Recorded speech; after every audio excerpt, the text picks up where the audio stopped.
Welcome to Out of the Blank.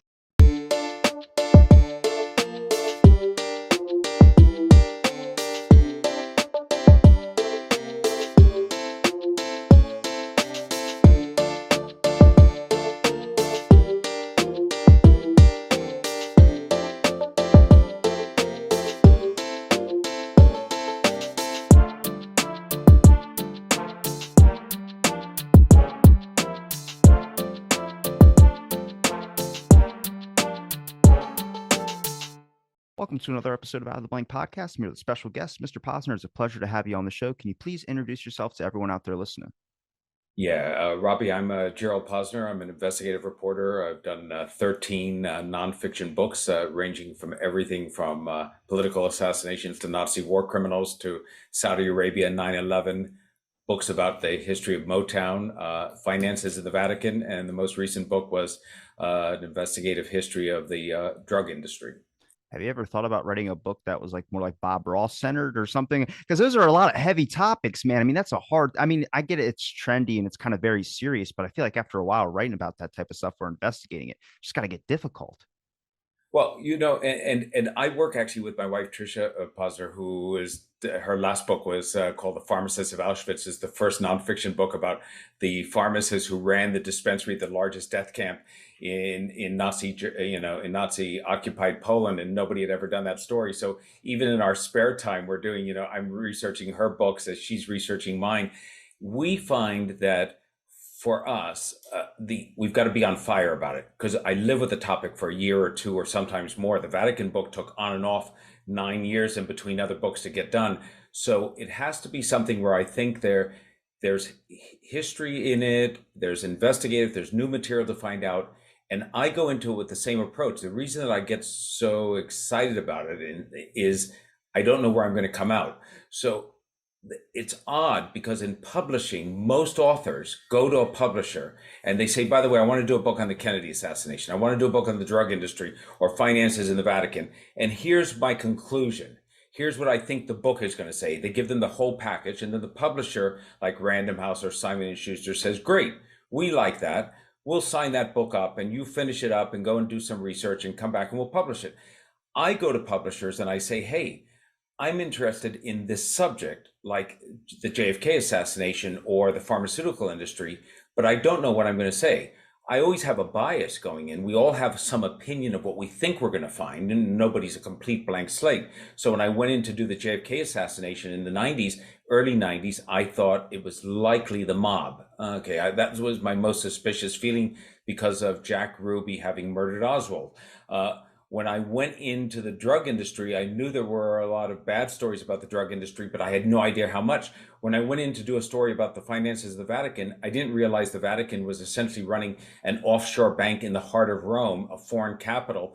That bank, called the Vatican Bank, is a hangout for mobsters and offshore money and all types of dark money, and has been for years, and nobody does anything about it, and they get away with it because they're the church. So I go back to the publisher eventually and say, this is what I found out. And then they publish it. And in the case of the Kennedy assassination, for instance, case closed, my book back in 93, the publisher was initially disappointed, because when I went to them before they saw the manuscript and said, hey, by the way, you don't have to do a book that just highlights the 5 or 6 key issues that are still left in the case. That was my original idea. Let me go through all the evidence, throw out the stuff that's bad, highlight the 5 or 6 mysteries you can't resolve, and then say to people, hey, read this book first. It's a primer on the assassination. If you read this, you'll know what the evidence is and then what we can't figure out. I said to them at Random House, hey, you can actually put out a book that says this is who killed Kennedy. And I remember the head of Random House at the time was a British former newspaper publisher, Harry Evans, great investigative guy. And he said, who? And I said, Oswald. And he said, and who? And I said, and Oswald. And you could tell he was worried that I had gone out and read the Warren Commission, and that was the end of it. And what had they done? When he heard what was new, he got excited about it. But, my point is, you have to follow the facts for what you find. You have to follow the evidence. And we all hope as investigative reporters that we're going to find the most sensational story. We're going to find some whistleblower like Aaron Brockovich that's going to blow the lid off of an industry, or like Woodward and Bernstein with when they come up with Watergate. So I'm hoping that in the Kennedy assassination, for instance, I can come back with the absolutely definitive evidence that proves it's a conspiracy, that convinces the New York Times, the Washington Post, all the major networks and everything else, oh yeah, this is the missing piece of evidence that we haven't seen for all these years, conspiracy in the case. Instead, when you realize, in my view, it's just Oswald doing the shooting for his own warped motivations, it's a less sensational story, but that's what you have to do if you're honest about your journalism. So that's what you asked me, why do I end up doing all these subjects? I do them because I never know where I'm ending up until the very end. And I sort of like the topics. They're challenging. Have your thoughts on case closed, have they changed at all? I mean, just with new documents that come out. I know everyone's looking for a smoking gun document, but I mean, I look at a lot of stuff, and to me, like where I stand, and obviously we can talk about it a little bit as well too. I look at this unbiased as just I'm going into it. I don't care if it was Oswald that did or Oswald didn't. I mean, half the time I'm reading the Warren Commission, I'm like, wait, maybe Oswald did do it. But then there's just a lot of things like new documents that come out about stuff where I'm just like, I don't know yet. Like, I mean, if do you still stand that Oswald was the lone assassin? I mean, do you look at the acoustical evidence that there were 5 shots that were heard by the House Select Committee on Assassinations? That means one must have come from the grassy knoll. No, no, no. Look, if the acoustical evidence from the House Select Committee is right, then there's a conspiracy. End of discussion. Then you have to figure out who else is shooting, because Oswald only has the time. Any shooter behind the president that day, forget whether you say it's Oswald, but a president shooting from a shooter from the general vicinity of the school book depository, firing at that motorcade, firing 3 shots from when the car turns right in front of the depository until the time of the fatal headshot, has time for 3 shots. You have a 4th shot, you've got a conspiracy, no question about it. And then you have to figure out who the other shooter is and where they're shooting from and who the conspirators are. The Select Committee in 75 to 78 did some fantastic work, debunked a lot of false material out there, and was great. As they were wrapping up their investigation, they had these sound experts that said, this was the headline at the end. They didn't have time. They couldn't get an extension into their hearing. So they had these sound experts say 95% chance of a conspiracy in the assassination, because we think there are 4 shots at the moment on this sound tape, which was a sound tape taken on Dallas police stations from a microphone in the stuck on position, believed to be on a motorcycle policeman's radio that was stuck on. If that was the case, and if that policeman was in Dealey Plaza, they might have recorded the sounds of the assassination. So for you or anybody else who's listened to that recording, by the way, you listen to it and you wait to hear the sounds of gunfire. You don't hear it. You don't hear it. So what the sound expert said is, okay, you don't hear it, but we have, we can spot on the sound tape these points at which there are essentially the supersonic sounds, and you can see the waves, and there are 4 of them. They take place right at the time of the assassination. That's pretty convincing evidence. After that came out, the National Academy of Sciences and others came out, and I believe, and I've said that to this day, not only did they debunk that as being accurate, but we now know that that microphone was not stuck on a policeman's bike that was in Dealey Plaza. The bell that you hear on that particular tape actually indicates where the bike was, and that's closer to where the trademark was, where the president was going to speak. Now, does that mean there wasn't a conspiracy? No, it just means that the acoustic evidence doesn't prove it. And over the years, look, at tens of thousands, hundreds of thousands of documents have been released since my book came out on the 30th anniversary in 93. And people ask me all the time, would you ever change your mind? Yeah, I'll change my mind on the conclusion that Oswald alone did it. I'll say it's a conspiracy. You just need to give me the credible evidence. Anybody who says to you, I don't care if it's Oliver Stone, says, no, I'll never change my mind, I'm convinced that I found the truth to the exclusion of everything else, then they have a closed mind. They're not open to anything else. So I don't think that, I'm still suspicious about whether Oswald was motivated by somebody else to do it at the last minute, whether the Cubans might have known. But my challenge, Robbie, to historians, investigators, JFK researchers, whatever else, is essentially this. Let's assume for a second that Oswald's in the plot. He's one of the people in the plot to kill the president. I believe he was the shooter that day. but it's hard to indicate that he wasn't in the plot some way, because after the assassination, he's the only one of the employees who leaves the building. For the first time in his life, he tries to take a taxi. He's very, very short on money. He's very tight-fisted. He doesn't have a lot of money. That taxi gets stuck in the traffic around Dealey Plaza, so he's on a bus. He takes a taxi, gets Well, back, he gives up the taxi to some gives up the lady. taxi. That's right. That's right. Because it's so crowded in the traffic, so it's not moving. Gets on the bus, which is actually faster. Gets to his rooming house, takes a pistol, and then runs into a Dallas policeman, in which we have 10 witnesses. 6 of them actually, eyewitnesses who watched the shooting take place. The ballistics tied to his gun, to the exclusion of every other in the world, leaves, across and followed by people into the Dallas theater. Here's the point of that. Whatever you want to think about Oswald, even for people that think, oh, he wasn't the shooter, he wasn't capable, he just brought the rifle in that day. He knew something about the plot, because he's fleeing after the assassination. He's killing a Dallas policeman. And the question is, if you have that moment at that stage, if he's part of a plot, then when was he brought into the plot? So on September 25th, when the White House announced for the first time ever that Kennedy was going to visit Texas and Dallas would be one of the stops, so the public then knew about it, September 25th of that year, where was Oswald? He was actually on an overnight bus on the way to Mexico City. He had left New Orleans. So Oswald was on his way to Mexico City to try to get to what he viewed as the real revolution, Cuba, and join Fidel Castro. And he gets turned down in that following week twice by the Cuban embassy there, and once by the Soviet Council.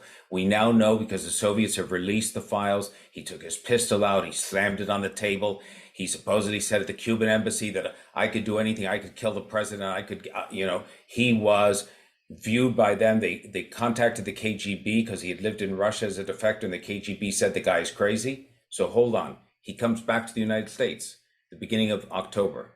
My point is that if the Cubans or the Soviets had said yes to him, you can go to Cuba, he would have been in Havana on November 22nd, 1963, nowhere near the United States. That's where he wanted to be. So unless the Cubans and the Soviets were part of a conspiracy, they were already set up to be able to say no to Oswald no matter what. That's too far-fetched. So you have to assume that their no's were real. He comes back to the US in early October. If there's a plot to kill the president, I don't care if it's the mafia, the CIA, the KGB, Fidel Castro, whoever, they have to bring Oswald into it from the time he returns to the US and to Dallas until the assassination on November 22nd. That's the window. That's where you have to convince me or anybody else that there was some link to a group of conspirators and that Oswald was brought in. So what does he do? It's pretty interesting. He's not living on his own. He's not a real loner like James Earl Ray, who I did a book on afterwards, who's very hard to figure out because there are long stretches of time in which Ray's alone. Oswald's living with a group of guys, living in a rooming house. He makes a call, they say, once a week. He tells the FBI in a foreign language. That sounds interesting until you realize it's in Russian to Marina, his wife, who's living outside at a friend's house, and he goes out there to visit her on weekends. So they interview all of those people that were with him. There's nobody that shows up for Oswald on a single day. Nobody that shows up for him at his place of work at any time and asks to see him. Nobody that shows up at the rooming house where one of his rooming mates says, oh yeah, he received a call. I took a message for him. The FBI checks all of the incoming calls to not only that number at his house, but looking at any of the pay phones at the depository. No call to Carlos Marcello, the mafia don in New Orleans, or to any mobster that might have any connection to it. So you can't do it by telepathy. You can't do it just by thinking of it. It's osmosis. I'd like Oswald to somehow be involved in the plot or to shoot at the president on November 22nd. And if I think it's strong enough, he'll think to do it. There has to be the evidence of conspiracy. And it's a tight 6-week window.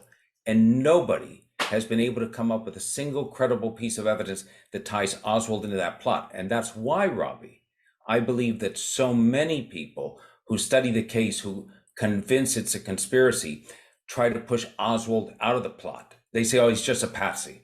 They don't deal with his murder of Tippit. They don't deal with the fact that he tried to kill in April, just a few months before Kennedy, U.S. Army general, the right-wing general that he thought was like the next Adolf Hitler, and that was going to be his mark in history. They leave all that aside. They say, yeah, he's just a patsy. He was incapable of doing anything. And they push him out of the plot completely because they know They can't tie him into a conspiracy. So that's my question is, give me that evidence that shows where he comes in from early October to November 22nd, the group that brings him in, and I'll open my eyes up. I'm gonna try. I want to talk about the Walker incident. So the Walker incident is that guy that was allegedly the first person that Oswald tried to assassinate. Now, I'm curious though. He didn't name that it was Oswald until after Kennedy was killed. And there's an FBI document that was in the 2021 release that did say that he's lying and you can't trust a thing that he's saying, mostly because every witness in that area talked about seeing two people, not one person, which would toss him out of being a lone nut. Yeah, no, two things. First of all, the eyewitness accounts, there were no contemporaneous eyewitness accounts picked up by the police. There were eyewitness accounts picked up later, supposedly, that are like every eyewitness accounts. I'm a lawyer in another lifetime, and I know that if there's an accident right now, when I walk outside my building here in Miami, uh, five witnesses are going to describe the car speeding at a different angle, or the color of the car different, or the people inside is two or three. And we know that from Dealey Plaza, where people are split on the direction from where the sounds came from and what they saw. You get conflicts all the time. So I always say, what's the best evidence? Not Walker. I don't care if Walker says space aliens shot at him. I'm not going to believe Walker because he doesn't know who shot at him. He has no idea. The only reason we know about that assassination attempt and the detail of it is Marina. Marina is the one who provided everything, including all of Oswald's books on it, including his own photography that he kept, including his surveillance of it, what he had told, the notes about it. If it hadn't been for Marina, the FBI would never have solved it. They would, because the bullet that was fired in that was deflected just along the edge of this window frame that smashes into a wall was so mangled you weren't able to tie it to any gun. They would never have even looked at it. So you have to ask yourself, okay, that's the case. So we only found out about it from Marina with all the notes and everything else. So did she make it up? Did Marina go and take all those pictures and surveillance of what happened and make up the conversations that she had with Lee? Because Marina didn't know that Lee was going to be killed on that Sunday, 2 days after his arrest by Jack Ruby. I don't think anybody's accused Marina of being part of a plot to kill her husband. So as far as she was concerned, he was going to live. He was going to trial. She was trying to make sure she got an attorney for him. And at that trial, the federal government would use against him the information that he had shot at Walker based upon her testimony. So if she had made it all up, Oswald would say, Marina, you're lying. I don't even know what you're talking about. He was hanging out at Walker's meetings when they came back, when he came back from, I don't know if you're aware of this, but when he came back from Mexico City, where is Oswald? He's going back to Walker rallies. So if Kennedy hadn't come along with that motorcade, I think he's going to shoot at Walker again because he thinks that's an important contribution to history. But the Walker is all for Marina. And unless somebody wants to say Marina was part of a plot, I'm not sure how that works. Well, I think she was probably being threatened with the idea of being deported. I mean, there's So what happens when she becomes a citizen? well, here's So if she's threatened with that, wait a minute, and now she thinks it's a conspiracy. Okay, Marina thinks it's a conspiracy to kill the president with her husband, and I've been with this. So why do you think that? Do you think that Walker didn't happen? Do you recant any of that? Well, I can actually do you one better, and I can just share the screen that I have right here.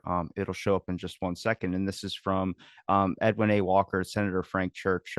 Dear Senator Church, the Warren Commission found and concluded that Lee Harvey Oswald attempted to assassinate the undersigned at his home at 9 p.m. on April 10th, 1963. The initial and immediate investigation list at the time the incident reported two men at my home, one with a gun, seen by an eyewitness and a neighbor. Within days, I was informed by Lieutenant of the Dallas City Police Force that Oswald was in custody by 12 p.m. that night for questioning. He was released on higher authority than that in Dallas. There are two men, not a lonely nutter. Please inform me if the CIA was involved in this attempted assassination. So if you get to a point where it's just perfect. Well, that's perfect Walker, though. That's perfect Walker because he thinks this guy is trying to kill him. So, well, yeah, there's things about there's things about talk about a nut. Well, there's things that's what I'm saying though. So if Marina's saying that Oswald had prior assassination attempts on Walker, then you get into this area. You go, when do you trust Marina's statements? Do you trust her in '97 when she went back on every single thing that she said, though? I mean, Marina, she never went back on Walker. She never went back on Walker. She never went back on the backyard photographs. Well, never. So show me one instance. So then when we talk about Marina's statements being a little bit weird, what about when the House Select Committee on Assassinations in Volume 2 talked about, do you remember seeing, Oswald with, and I'll share the screen right here so you can make sure I can show you the proof as well too. Make sure I get the right document. She went back on her statement. She asked, did you see Oswald with a rifle? And she said, honestly, he had a gun. This is so a weapon of some kind. And she said, yeah, I mean, shotgun, whatever you want to say. So I'm going to pull up this document right here and show you that.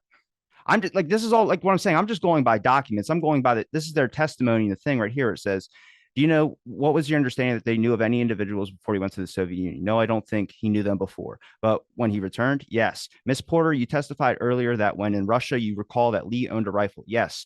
Or some kind of weapon. Yes. Do you remember whether it was a rifle as opposed to a shotgun? What's the difference between a shotgun? Is it the size or what? It's a different kind of bullet or projectile that comes out. See, do you know the difference between a shotgun and a rifle? No. Okay. And there's a couple very incriminating things where I go, I don't think you can trust her testimony at that point.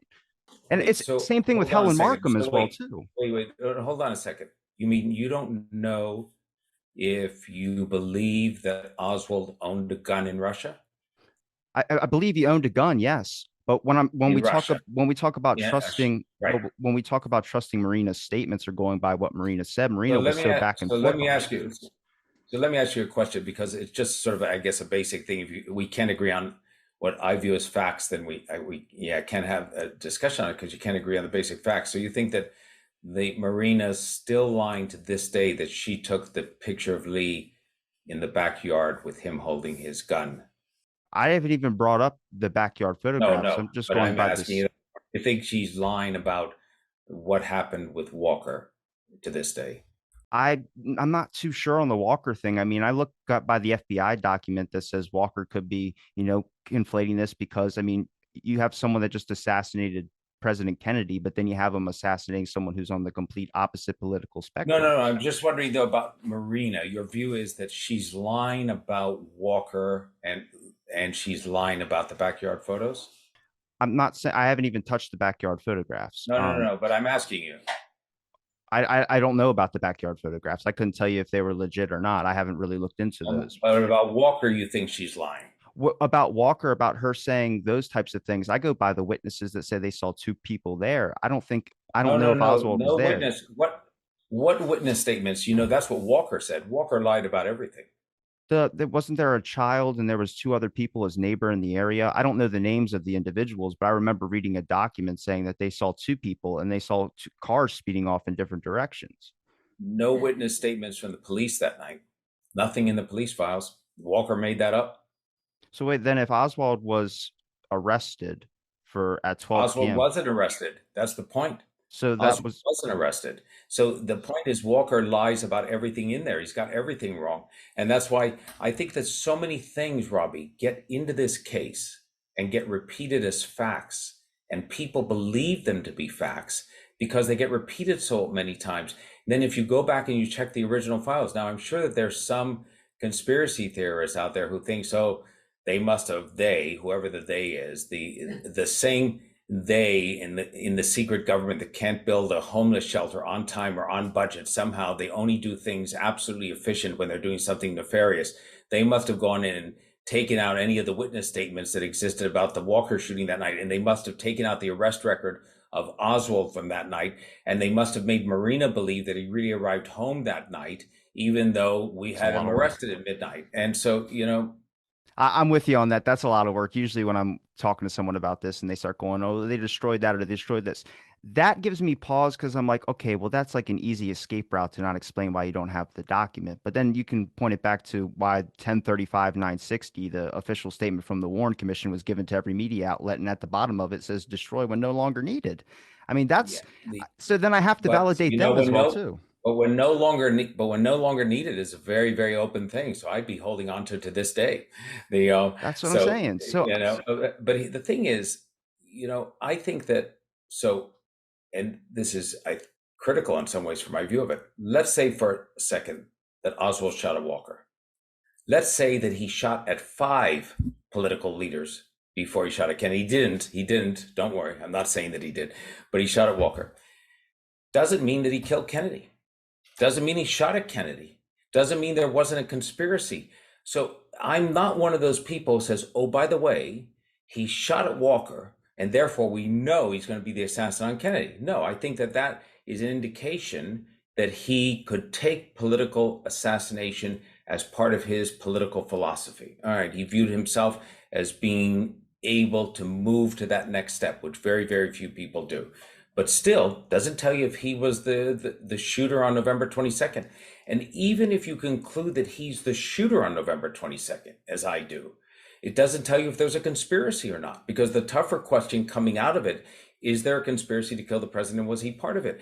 Because one of the odd things about, I think it's odd, you might not, about my conclusion is that I think that there were definitely conspiracies inside the CIA and the FBI after the assassination. The FBI destroyed evidence. They tried to run away from Oswald. J. Edgar Hoover, their FBI chief, was petrified that the vaunted agency was going to be held responsible for knowing that Oswald was dangerous and not doing anything, although he was working on the building on the parade route. And the CIA was lying to the Warren Commission in part because they didn't want them to know that they were in league with the mafia to try to kill a head of state, not Kennedy, but Fidel Castro, and it failed 6 times to even wound him. So they're both covering their own asses to the detriment of telling the truth. The Warren Commission doesn't have any investigative power beyond the CIA and the FBI, really, in this case, both of whom could be considered suspects. So you have all types of questions. You've got Jack Ruby's murder of Oswald. So not only do you have a conspiracy to cover up the truth from those two, not of a murder in my view, but of their own reputations. But in addition, I've always said there could well be conspiracies brewing to kill the president. So if you came to me with a tape, Robbie, that you just found a piece of evidence that had, I don't know, Santo Trafficante and who was head of one of the big mobsters down in Florida and head of the New Orleans mob, Carlos Marcello, sitting down at a table and saying, "Hey, let's kill that no good president, that no good SOB. We want him dead. Let's make sure it happens." Or you had it from CIA officers saying it. I would say, fine, that's a conspiracy to kill the president.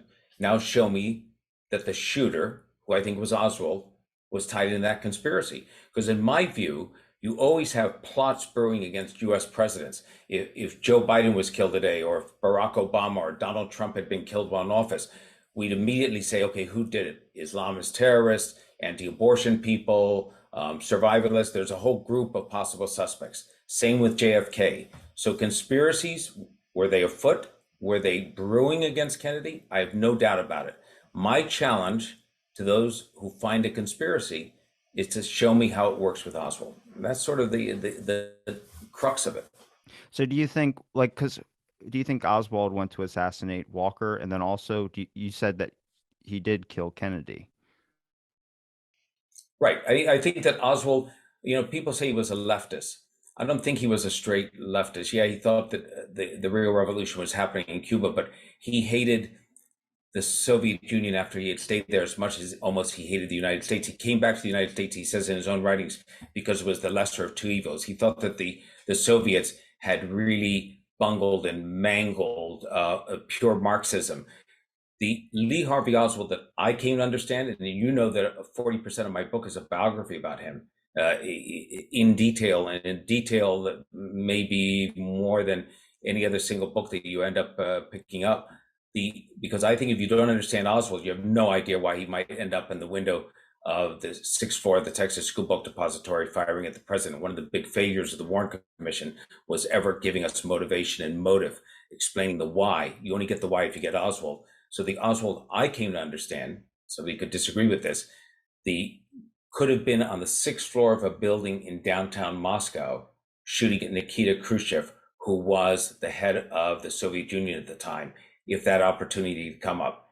He didn't have a personal hatred toward Kennedy or to Khrushchev, but he hated the machinery. He hated the machinery of capitalism, what the United States represented, this imperialist country, hated what the Soviets had done to Marxism, and he was ready to throw a cog into the machinery of government. His form of politics had a left tint, but it was a bit of anarchy as well.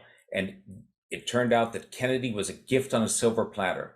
He thought, here's a guy, if you can put yourself back into his footsteps, that thinks he's going to prevent the next Adolf Hitler from coming to power because Walker's going to become the governor of Texas and then run one day for the presidency, and he's a right-wing threat. That'll be his contribution to history. And suddenly he finds out that the president of the hated United States is going to come in front of the place where he works. Boy, I'll tell you, it's a chance to enter the history books that's unprecedented, and he takes advantage of it. I guess my only question to that would be like, how could you miss a target that's sitting still in his house writing a letter, but be able to shoot a target from a sixth floor of a building moving 75 yards away and farther? It's the great thing about the assassination. It's why I spent 2 years studying it in 500 pages going over it. Is it possible? Sure, it's possible. On the Walker shooting, Walker would have been dead, except for the fact that the windows, it's hard to tell that there's a very, very thin sash of wood that goes across the windows. It looks like it's clear glass. When Oswald shoots in and doesn't realize that, he thinks he's actually killed Walker. He only learns Walker's alive from the radio reports later. And is, according to Marina, assume for a second she's telling the truth unless you can indicate otherwise, he's crestfallen by that because he thinks Walker's dead. He doesn't know that that bullet has just grazed along the edge of one of that little wooden seam, deflects it enough to miss Walker's head by a couple of inches and hits into a wall. Walker's not even aware initially there's a bullet, much less the stuff that he later writes to Church. So my point on Walker is you get an assassin who thinks that he's killed his target. He hasn't. And on the Kennedy assassination, people say, oh, so it wasn't a great rifle. Yeah, I agree. It was a good killing rifle, Italian carbine, wartime rifle. It fires a 160 grain full jacketed metal bullet. It's a bolt action. It's a good killing machine, but you have to be able to operate the bolt, which Oswald used to sit on the balcony in New Orleans when he lived there with Marina months before the assassination and operate for an hour at a time, dry runs on the bolt. He was fast with it, but that doesn't mean he could kill the president. He gets off 3 shots. One of them misses entirely, misses everybody in the vehicle. I think it was deflected by either the trees, which the FBI never went up and did a cherry picker on, and misses all the car's occupants. The second shot, assume for a second, whoever the shooter is, we know one thing. The only bullets that hit anybody at Dealey Plaza that day were fired from the gun that Oswald owned. So if there was another assassin, 4th shot, 5th shot, 10th shot, 3 assassins, 5 assassins, whatever, they all missed Conley, the governor, and missed Kennedy because the bullets that are taken out don't match to any other gun. But that aside, some assassin, some people don't want to say it's Oswald, whoever's firing Oswald's gun from the rear of the president's direction, misses on 1 shot, hits on another shot, the second shot, which is not fatal. President will survive, and that's the end of it. And would have missed on the 3rd shot. You say, oh, how could the person who missed Walker succeed on Kennedy? Would have failed on Kennedy, except for the fact that the driver of the limousine, the oldest member of the security detail that day, William Greer, 52 years old, what does he do? You could pull it up on your screen. What does he tell the Warren Commission? He says, oh, I heard the 1st shot. I knew it was, and then I turned around and looked back at the president at the 2nd shot. And then I turned around and I was driving out of Dealey Plaza and accelerating out when I heard what sounds like, a baseball bat hit a pumpkin or something. It was the sound of the headshot. Guess what? Dramatic testimony, but wrong. The tape doesn't lie.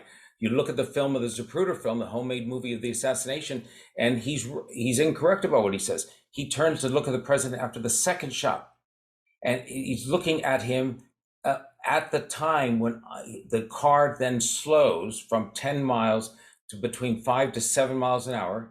Kennedy is in a back brace. We forget about that often. He's wounded from the 2nd shot. He's lulled a little bit to the left. He's had this neurological response. His wife, Jackie, is pressing on his left elbow to bring it down. His head is straight on. The driver's taking no evasive actions, not speeding out of Dealey Plaza, not moving at all. The security, the Secret Service person in the front seat is not climbing over the car and jumping on top of the president. If any of that takes place, that 3rd shot isn't going to succeed, even if you have James Bond firing it. Oswald fired that shot and still almost misses. The bullet hits high in the right rear portion of the head, 1.25 inches higher, he misses entirely, and the president lives as an unsuccessful assassination. We now know all these years later that if Hinckley's bullet had moved over 1 inch, Ronald Reagan would have been dead. The difference between Reagan living or dying, Hinckley being successful or not, was literally that inch. And it's the same with Oswald. So he doesn't go from being what I call a clumsy assassin to being a super assassin, but he's good enough to pull it off. And one thing about that, if I can say, I think that people who think it's a conspiracy that Oswald was a patsy, that he didn't do it, they can't believe that this 24-year-old, he just turned 24 the month before, pulled it off. Think of it. You're same age, right? He's a young guy, and he seems to be this loser in life. So how could he have killed the president and managed to pull it off? Those of us who think that Oswald did it are the only ones that probably give him credit. And I don't mean credit in a good way, but for having been able to do that assassination. And what I mean by that is, think about this. When he shoots at Walker in April, Walker's sitting inside his study. It's not moving around or anything else, like you said. And nobody's watching him. I think he showed up to the door with a little bit of debris on his shoulder still, too. Yeah, but there's no crowd around. There's no public there. With Kennedy assassination, Oswald has no idea what the presidential motorcade is going to be like. He's never been there before. He doesn't know if they're going to be Secret Service in his building or maybe next door at the Dow Tex. He doesn't know if his co-workers, 5 of whom who went downstairs at noon, half an hour before, might come back up to the 6th floor to see 3 of them went to the 5th floor instead.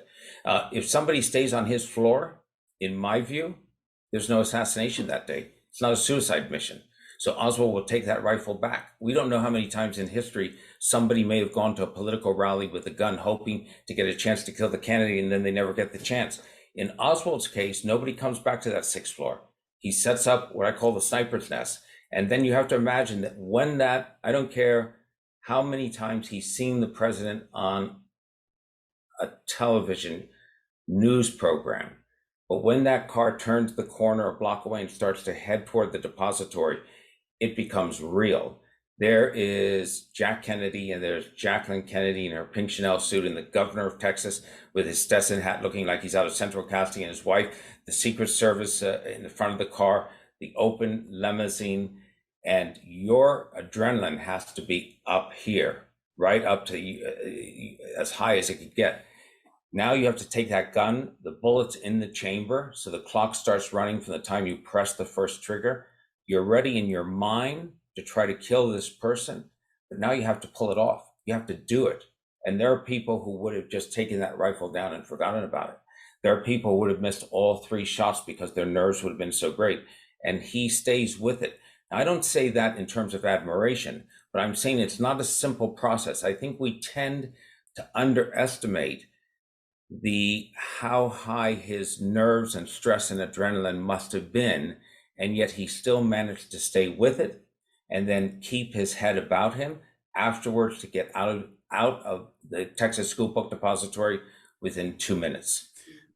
When we talk about Marina being able to identify that was Oswald's rifle, I'm assuming that's how when you said earlier about that being Oswald's rifle. And I know in Oliver's film he shows that obviously there was the stock or the strap was pinned at the bottom was not the same one that was in the photo, but I don't use that as evidence. What I use is this statement from the same thing, the House Select Committee on Assassinations, when they interviewed her, where it says right here, Mr. Chairman, let the record reflect that Miss Porter, that's Marina Oswald because her name changed when she got married, was unable to identify Lee Harvey Oswald's rifle, which was marked CE 139 before the Warren Commission. She was unable to identify it in 1964 when she testified before the Warren Commission, and consequently will not be able to show it to her today since showing it would serve no such useful purpose. And then also there was another one from that same thing. I don't know if it's switched over, if it's showing this as well too. Is it still showing the same one, or is it showing a different one?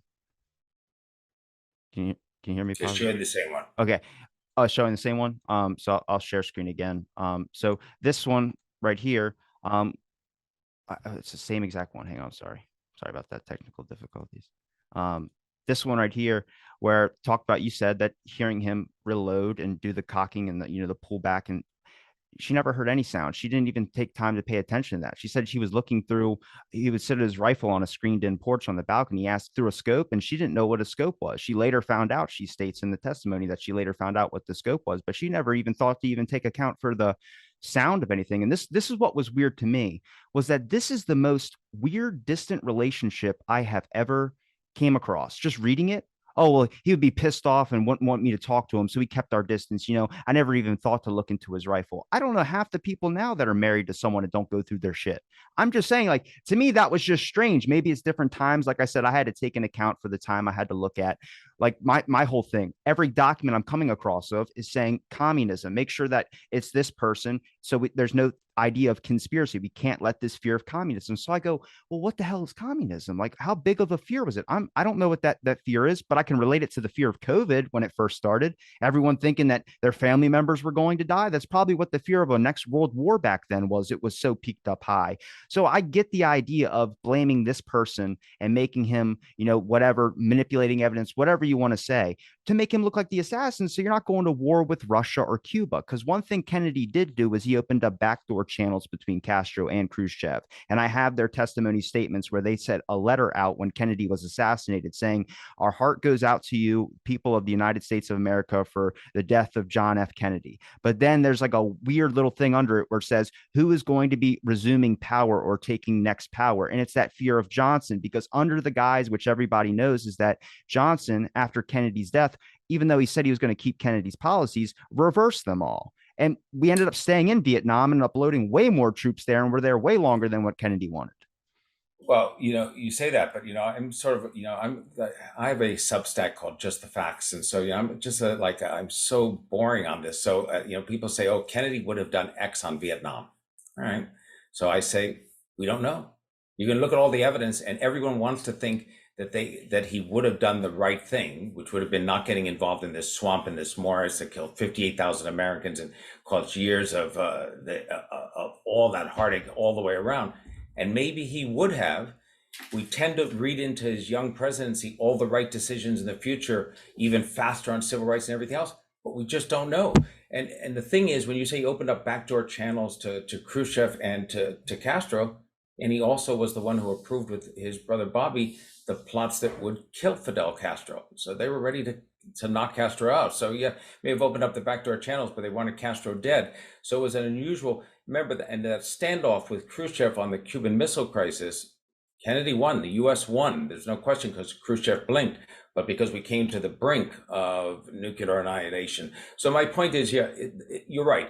Would he have been a different president than LBJ? No question about it. And all the problems that came in afterwards with Vietnam and the lies over Vietnam, and then Watergate, and then Iran-Contra, and the loss of faith in government.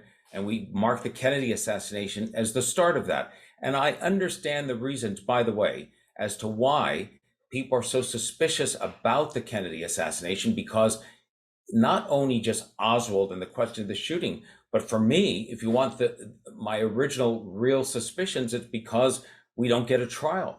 We don't see the evidence. We don't hear Oswald go to trial. He's killed 2 days later by some wannabe mobster who looks like he's out of Central Casting, who runs a strip club in Dallas and gets through the police court. And no wonder people think there's a conspiracy in the case. So I understand all the reasons why people just don't think that I'm in a great minority, a very small minority of people who think that Oswald actually pulled this off on his own, and that the vast majority of people think it's a much wider conspiracy, even though they disagree about what type of conspiracy. But still, in the end, I'm just sort of this like guy who says, all right, I'll believe it, but I just need to see the credible evidence. And I think the credible part is what's key.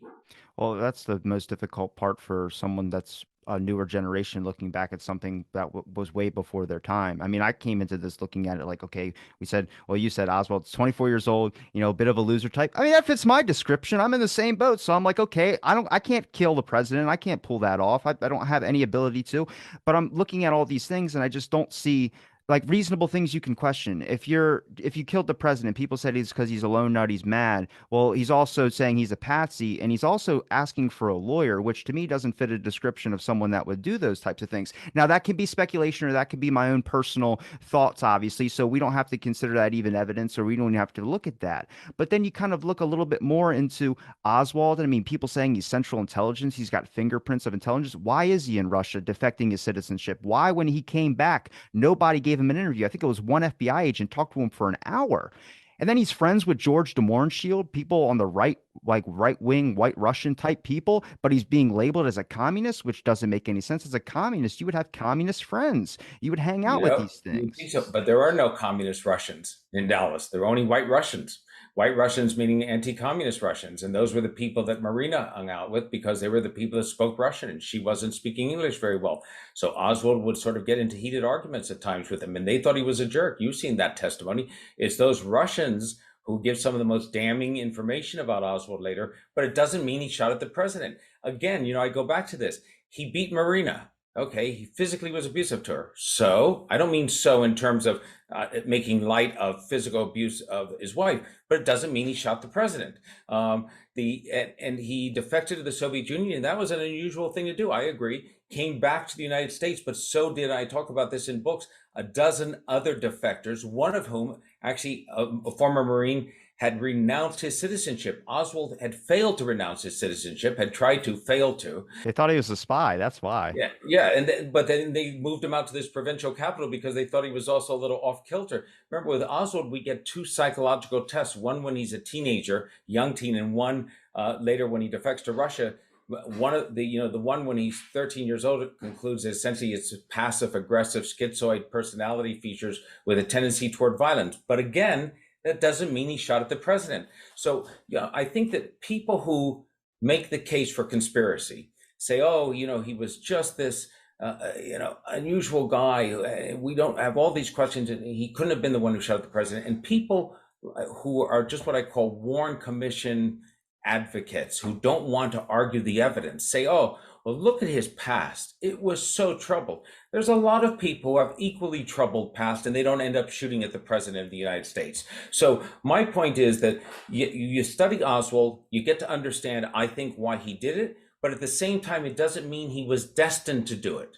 Right? He could have, if the November 22nd hadn't happened, he might have turned out to be a very boring 50-year-old guy worried about how much he had saved on his 401k or something, as opposed to worrying about getting to Havana and world revolution. You just don't know. And I think that that's the part of it that makes it so fascinating, is because in my view, a lot of history is chaos and chance. It's not, we like to think it's well planned, but things happen for spur of the moment. You mentioned before, Robbie, it's a very good point. Why doesn't he just admit it then? He's a guy who's killed the president. It's the biggest achievement of his life, and stand up and say, hey, I did it, right? This is me. Give me some acclaim. So two things. First, I've never seen an assassin. Normally, we don't get a long-range rifle shot where the assassin gets away. That only happened in Kennedy and Martin Luther King. Normally, it's somebody with a pistol who comes up and shoots the person, like a Sirhan with his brother Bobby, or with John Lennon when he is killed, or with Hinckley shooting at Reagan, John Chapman shooting at none of them, when they're caught, even the shooter Bremer on George Wallace, who was running for the presidency, caught at the scene with a pistol in their hand, having shot at the candidate, none of them say, oh yeah, it was me. They all say not guilty. They all try to go to trial to fight the charges, right, from the very beginning. And Oswald was having the time of his life. He asked for John Abt, ABT, who was a lawyer who represented the Communist Party up in New York. Abt wasn't coming down right away. He didn't want a public defender, and he didn't think he was going to die on Sunday. We all look at this as though this is 48 hours to live, because on Sunday, Jack Ruby kills him, but nobody has that in their mind. Certainly not Lee Harvey Oswald. So as far as he's concerned, this is the beginning of a long process. He is now going to have to wait for them to bring the charges. He's going to defend himself, however that is. He's going to make a political case out of it. And we don't know what that would have been. It would have been fascinating to see. Would he have been convicted in a Dallas court or in a federal court? I believe so, but he would have had some very, very strong defenders, and Mark Lane and other lawyers who would have rushed to his defense. Since diving into the assassination topic, and I've been kind of involved in the community, which is a mess in its own, more fighting amongst that than I've ever seen anything actually get done in there. But I respect you giving me being able to talk to me like this, because I'm very interested in it, just because there's a lot of stuff where I think it's reasonable thinking to question a lot of this stuff, Yeah. line up certain aspects, but you also it's a lot of like experts that say they have the information. They're very, very secretive with that information and they don't want to talk about it. It's like, well, then the reason why we have controversial issues in our society, 9/11, we have the John F. Kennedy assassination, Martin Luther King assassination, any type of thing where people like want to spark anger and conspiracies start, is because we don't talk about it. We don't get down to discussing it. Whether we obviously might have some disagreements on this, but we're talking about it. You're helping me. I mean, I'm looking at it for a historical record standpoint. If they come out and Yeah. say it was 100% Oswald, good. But to say that someone isn't lying, somebody is. And if you look in the record, whether it's government cover up, whether it's a threat to national security, whatever you want to say, I mean, look at Alan Dulles, for instance, his ties with MK Ultra. MK Ultra was a conspiracy for the longest time, but Tom Yeah. O'Neill, through the Freedom of Information Act, got a lot of this stuff exposed. They found the transcripts in a warehouse that they kept. But Yeah, I then agree. well, you look at the psychiatrist for Jack Ruby, Luis Joyon West. Look up his name on Google, and you'll see working for the CIA using LSD interrogations to brainwash victims during the Korean War, Vietnam War, whatever you want to say. Then you realize I go and type his name up on the CIA on the Wikipedia. It says works for the CIA. I go to the CIA.gov. I type in his name for the documents. No results found. But you know where I did find him? Stamped at the bottom right of every document that's labeled Jack Ruby's psychiatric records. Now, that's when you look at the Warren Commission, I think the Warren Commission is thorough as hell. I mean, they went to areas. Jack Ruby's mother's dental records are in there. That's thorough, and I don't know why they're in there. But Yeah. you get to an area where it's like, was it maybe they didn't get all the information. And then you look at a number of people on the Warren Commission that didn't really like the direction the Warren Commission was going. And you get to the point where Alan Dulles, in charge of MK Ultra, it was not disclosed. If you look at Jack Ruby's testimony saying they gave me cancer, that's where I draw a line. I don't know because I haven't seen anything like that in history, but I have his x-ray records I can show you, and they gave him 126 x-rays in a matter of 2 weeks, and I've talked about it on the show before. That's nuts with 1967 radiology equipment. Well, I'll tell you one thing. I know this from having done my book on the pharmaceutical industry. You can give CT scans, dozens and dozens, and there are children that get CT scans because they have cancers, and they get more CT scans than you can imagine, and their risk of cancer goes up with significant odds, but 40 to 50 years after the fact. Those slow development of the mutations of the genes isn't something that happens instantly.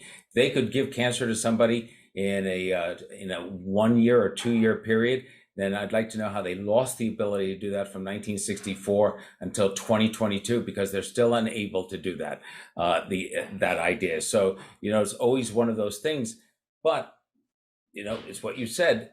People are suspicious about everything. And when you say the Warren Commission did a good job, I mean, I get criticized from both ends because people think it's a conspiracy, can't stand the fact that I think it's Oswald, and that I have an arrogant title to my book called Case Closed, on a case that will never be closed for the majority of people. I understand that.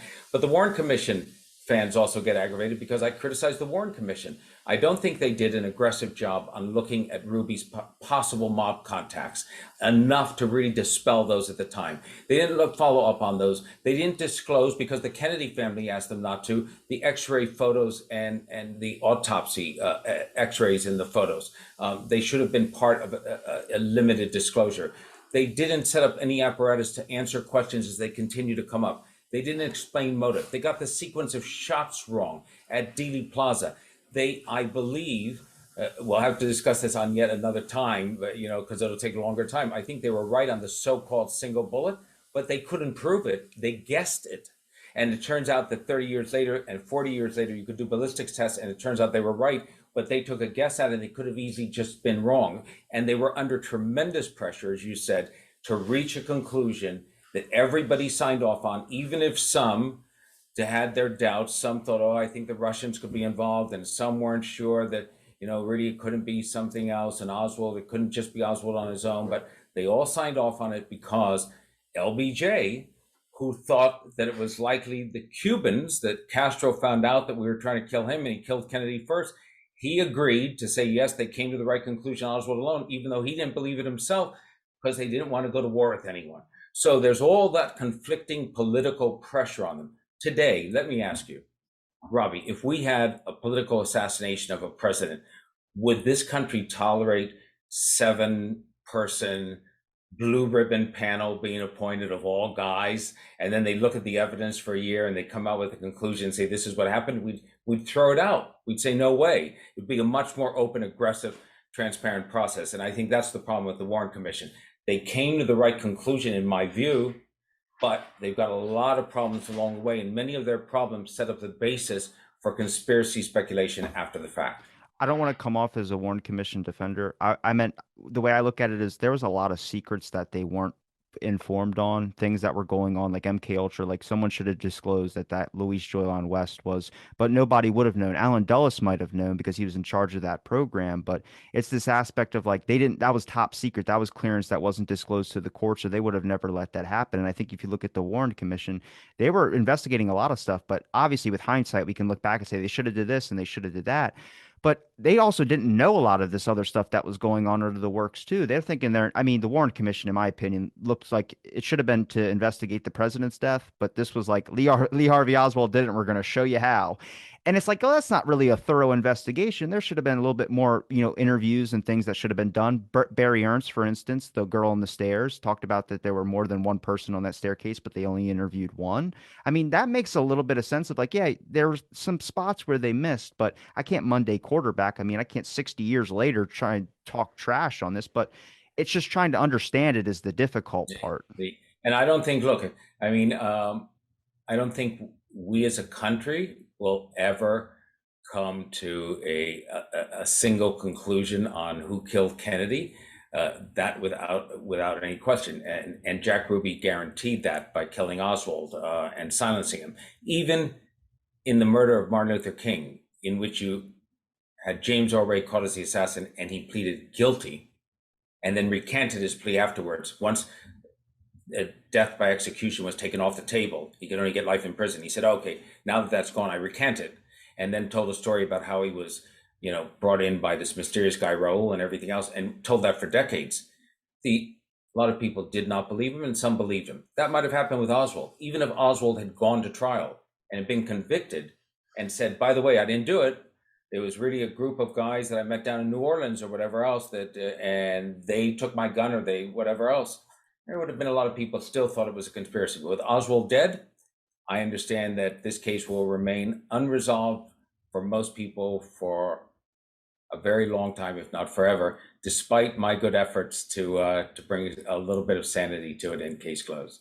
I think what you're doing is important. I mean, even entertaining me and kind of talk. I know you talked me down at some point because I was definitely ramped up there for a minute. No, But no, no, you were good. You were good. No, no, this is what I enjoy. You were fantastic because what I enjoy. So the last thing I know, and I have a 1 o'clock, a hard hit, but I want to just say this, and I'm happy to come back on.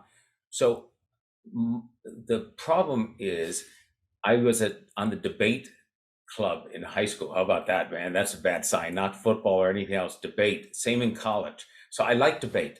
I like going back and forth. I like somebody giving it to me and saying, "No, what about this?" And I say, "No, what about that? Do you mean that? No, you mean that." We live in a society now where if you have that type of animated debate, people say, "Oh no, don't do. We don't like that because somebody's going to get offended of that." I'm not offended. I like that. That's vigorous, good back and forth. And what we don't have enough of is what I view as a good debate about facts, statistics, cases, controversies. Doesn't mean that you're going to agree with everything I say, and it doesn't mean I'm going to agree with everything you say, but you exchange the ideas with this heated way, and I like that. People are afraid to do that. They call each other names on other things. They say, "Oh, you're phobic about this, or you're hurting me about that, or whatever," and they don't have the discussion at all. So my view is what you're doing on a podcast like this, you get somebody on like me, you don't agree with everything I'm saying, we have a good spirited discussion back and forth. To me, that's a plus. I don't have that often enough. is there a place where people can find you? And like I said again, I really appreciate you giving me the time to be able to talk on my podcast. I'm glad you were very patient. You've been trying with me to get this going for a while, and I was like, "Oh, you said we're going to do it," and we did do it, and we will do it again. I have I'm on Twitter at Gerald Posner. I have a Substack called Just the Facts, with Gerald Posner, and I have a website that's just posner.com. So people can find me there. I do answer my email. I am slow, as Robbie can attest at times, but eventually I do answer. All right. Well, I'm going to make sure I link everything in the description. It's been a pleasure chatting, and thanks for listening to this episode.